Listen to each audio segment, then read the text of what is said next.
What is good, guys? Welcome back to another discussion video. Now I know it's been 10 days since I last posted a video, but I've been deep into Fallout 4, preparing myself for Starfield. And as you know, man, Starfield has been the talk of the town for the past couple of days, with the embargo lifted on August 31st, with the 1st of September being early access, and reviews are in, man. Reviews are in. But what I want to do in this video is I want to put forward the question to you guys, is that should we consider reviewer scores and review someone else's opinion on the game? Should we do that? Should we put so much weight on it, or should we just form our own opinions, try out the game, whether we like it or not, whether we find enjoyment in it or not, and basically form our own opinions on the game instead of going according to what these different outlets score with a particular game. That now, first and foremost, I just want to say reviews in general are subjective. They are someone else's opinion on the game, and we know that reviews are used and can help someone make an informed decision on whether or not they splurge money on a particular game. And in question, the particular game is Starfield. Now this video is a discussion around the recent reviews that especially the reviewer scores received from GameSpot and IGN, where they scored the game a 7 out of 10. And since that has been revealed, there has been a lot of debate around these scores as to whether or not they are biased towards Bethesda and Xbox. So let's get into the video.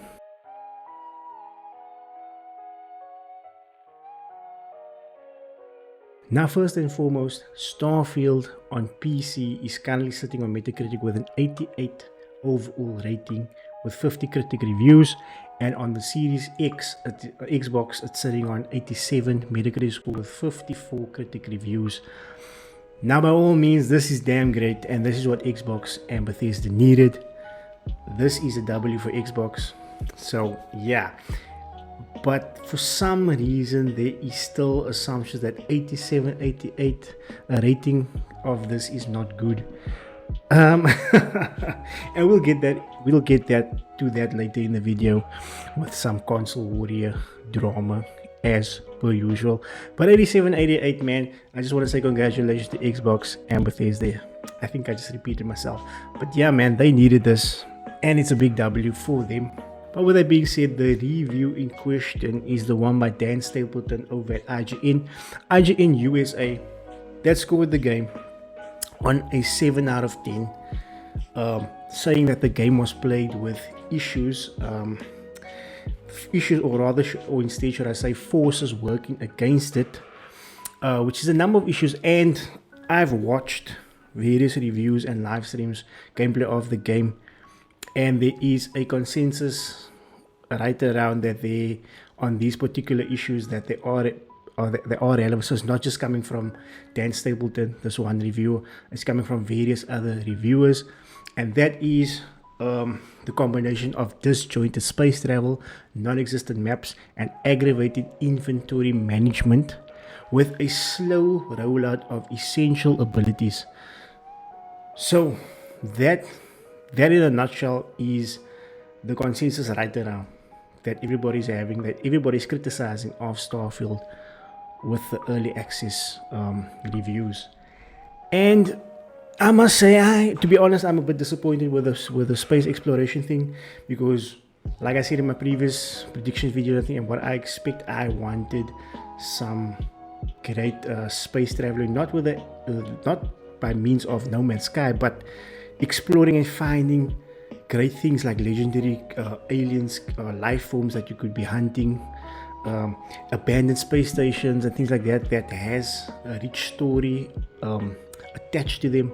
You know, things to explore out there and just go wild, forget about the main quest, just go crazy and explore basically what Todd Howard promised, that you can go anywhere, do whatever you want. But it seems that that's not particularly the case. Now, I just want to say that in no means is 7 out of 10 a bad score. It's a good score. It means it's a good game. That Dan Stapleton even recommended the game and he enjoyed what he calls the interstellar mystery story, which means he enjoyed the campaign, and he enjoyed it so much that he returned for seconds in the game plus after 60 plus hours into the game. So he's doing currently another playthrough. That's how much he enjoyed the game, and he's recommending it. Therefore it's a good review. But what people have been speculating with recent tweets by Dan Stapleton resurfacing is that his review might have been biased towards Xbox. And let's check this out. So they're saying that he's biased between Xbox because he was against the acquisition of Bethesda and ZeniMax by Xbox or Microsoft back when was it 2018 or something, when they acquired them. And this is what he had to say about it. So Grub tweeted that Starfield is exclusive to Xbox and PC. Peter, this is me confirming that. Dan Stapleton then responded, this is not really something to gloat about. This is an example of a game being taken away, emphasis on taken away from an audience that would have otherwise had access to it, as opposed to one that only existed because of a first party investing in its platform. Now, he's saying that, so this is sort of an attack against Xbox and Microsoft, saying that because of the acquisition, PlayStation players cannot enjoy the game. But what we've learned from the Microsoft and Activision case was that, what was it, the NMC or something? What we learned from that case and what was revealed was that Sony wanted to acquire the exclusive rights of Starfield for the PlayStation platform. However, Microsoft beat them to it. You remember that little video everybody was talking about where Sony would have acquired the exclusive rights to Starfield and it would have been a PlayStation exclusive? Yeah. So Dan Stapleton just attacking it from the one side, saying that it's now taken away from the PlayStation audience, is a bit biased there, because if Sony got it right and they acquired the exclusive rights of Starfield, then Xbox and PC players would have been the audience from which it was taken away. So I wonder if you would have had the same stance or response based on if that had to happen, if Sony had to add the exclusive rights to Starfield. So he goes further on to say that Spider-Man was announced as a PlayStation exclusive, and you will not find any examples of me saying that industry consolidation is good for gamers.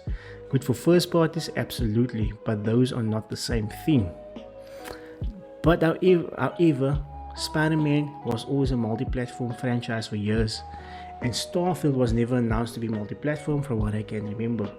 He goes on to say that a franchise / equals individual game.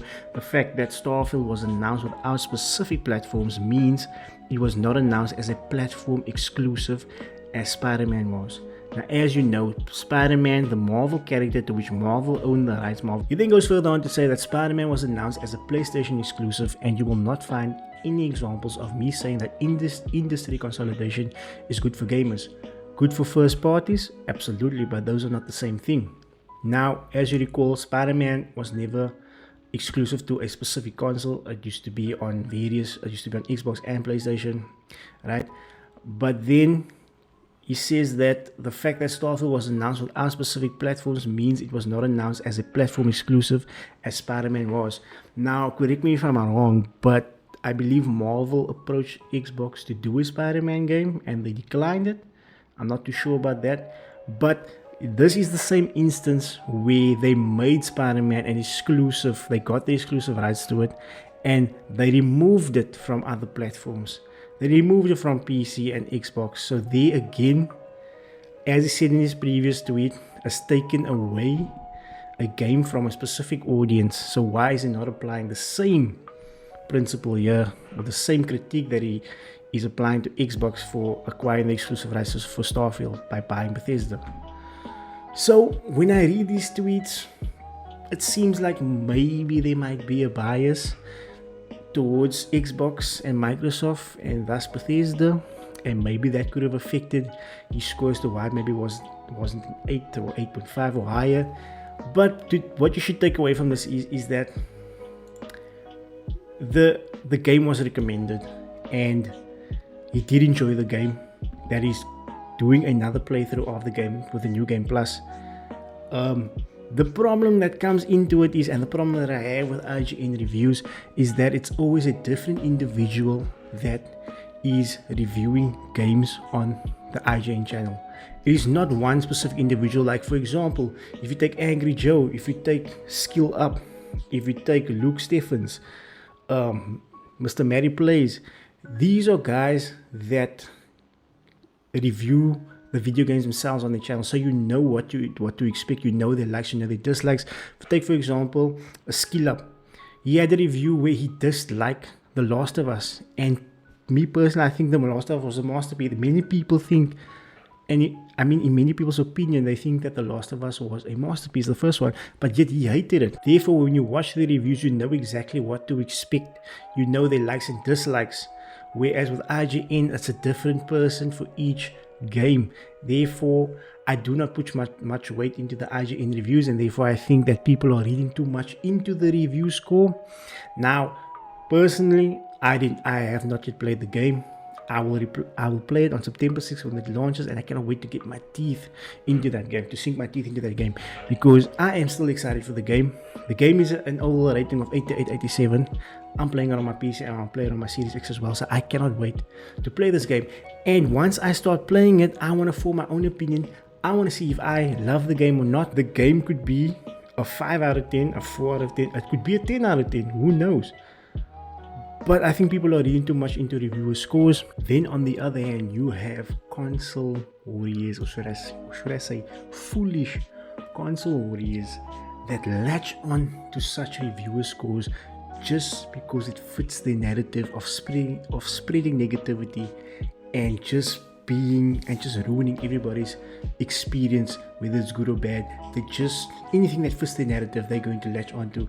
Like Mr. Tiger here on Twitter, stating, latching onto the IGN review of 7 out of 10, saying Xbox, Starfield's game of generations, biggest game ever, laugh my ass off. It's getting scores worse than Final Fantasy 16 and Returnal across the board, and I was right. Starfield won't be game of the year contender.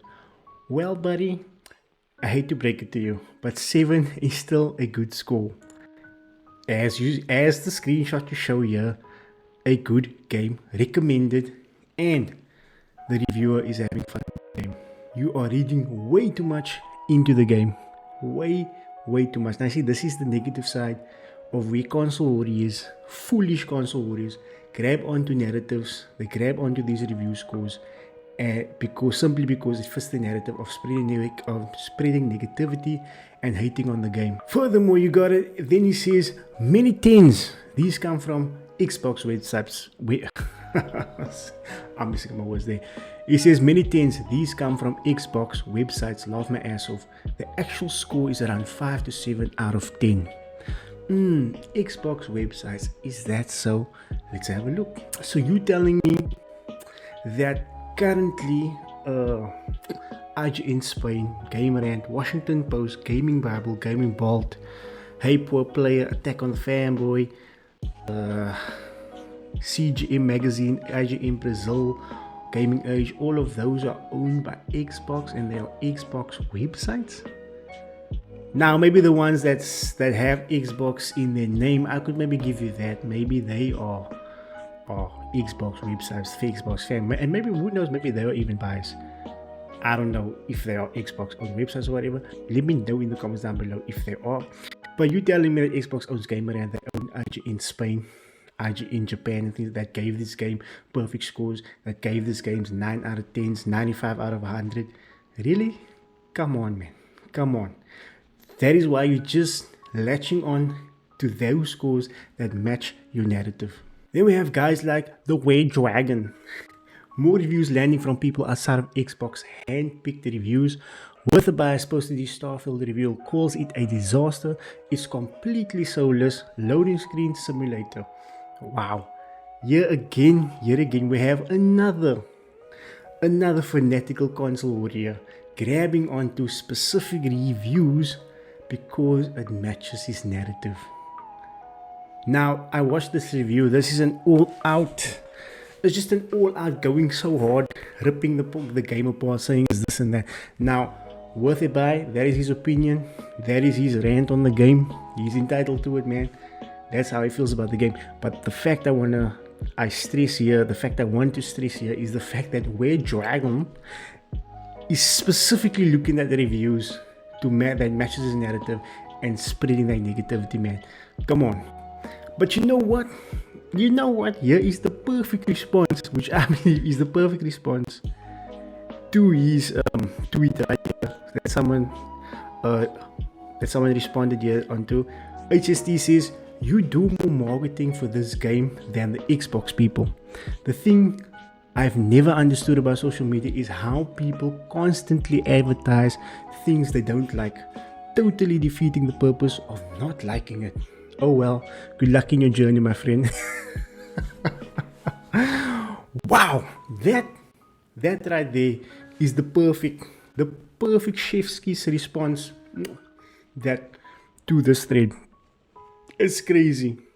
They look for something that fits the narrative and they spread their negativity, ruining other people's experience with other people's enjoyment of the game, or ruining other people's people that are looking at the game, they are interested in the game, but now they spread such things. People say they're like, oh no, the game is this bad and that bad, but in actual fact they don't look at any of the positives. They don't highlight any of the positives of the game, any good things of the game, just the negativity. That's it, just hating on the game. It's insane. Here's a little extra one for you. Thomas says, after hitting NG+, this is the most bland story I've ever played through in a BGS game. The game has good points, but the overall mess is mid at best. The 7 was a warranted score. The main quest is so undercooked. The only 2 missions with interesting mechanics are a drag. Post up response, but you're playing through the new game plus right now. Oh damn, what a comeback right there.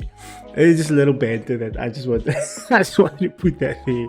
Now, Thomas, yeah, I respect your opinion. You actually played the game, and man, you entitled to your opinion. If the game's bland for you, more power to you, man. You actually played the game and not just forming opinions on something you haven't tried out yourself. If you so badly hate Starfield, what I say is get a PC or Xbox and damn play the game. Then form your own opinion instead of just spreading negativity around what other people are saying. Form your own opinion, form your own connection with the game, your own experience. There's different things for everyone in the game, basically. Yeah, at the end of the day, reviewers and reviews do help us make informed decisions about the game, but it should not be the determining factor. At the end of the day, it is your choice, each to their own. You putting out money there to spend on the game or not, whether you want to try it or not. At the end of the day, it's your choice, but don't put too much weight on the review scores and what the reviewers say. Try it out for yourself. Who knows, you might form a connection with a particular game that makes it the game of the year for you. But yeah, I'll catch you all on the next video. Stay safe out there. Rampage out. Peace.